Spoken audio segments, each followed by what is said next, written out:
क्या आपने कभी रात के सन्नाटे में आसमान पर तारों को देखते हुए ये सोचा है कि हम इस दुनिया में क्यों आए हैं? हमारी असल मंजिल क्या है? क्या ज़िंदगी सिर्फ कमाने, खाने, जीने और मर जाने का नाम है? अल्लाह ताला कुरान पाक में फरमाते हैं, क्या तुम ये समझते हो कि हमने तुम्हें बेकार पैदा किया है? सूरतुल मोमिनून। कुरान ये अल्लाह का पैगाम है जिसमें हर सवाल का जवाब है, हर दिल का सुकून है, हर मसले का हल है। लेकिन अफसोस, आज हमने इस किताब हिदायत को अलमारियों में सजा कर रख दिया है।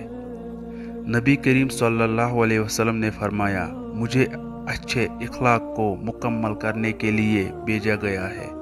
लेकिन आज हम गुस्से, नफ़रत और ज़बान की तेज़ी से दिलों को ज़ख्मी कर रहे हैं।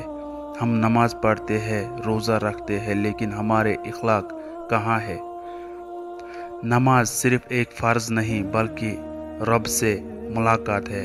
ये वो लम्हा है जब बंदा दुनिया से हटकर सिर्फ़ अपने रब से हम कलाम होता है। मगर आज लोग घंटों मोबाइल पर वक्त गुजार लेते हैं, लेकिन नमाज के लिए 5 मिनट निकालना भी बोझ लगता है।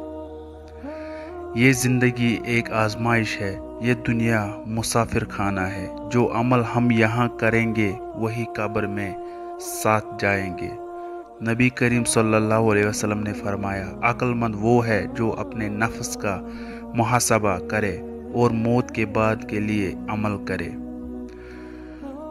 आज हमें फॉलोअर्स, लाइक्स और शोहरत की फ़िक्र है, लेकिन क्या हमने कभी सोचा, क्या हमने वाकई नबी करीम सल्लल्लाहु अलैहि वसल्लम से मोहब्बत की है, जिन्होंने हमें माफ़ करना सिखाया, सब्र करना सिखाया, रहम सिखाया?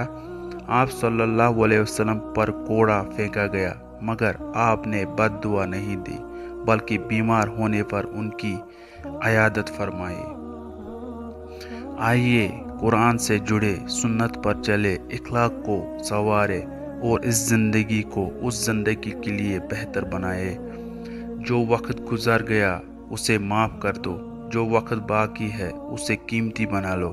तुम्हारा रब आज भी तुम्हारी तरफ पलटेगा। अगर आपको ये वीडियो पसंद आई तो प्लीज़ कमेंट कीजिए, लाइक कीजिए, चैनल को सब्सक्राइब कीजिए ऐसे वीडियो देखने के लिए। शुक्रिया।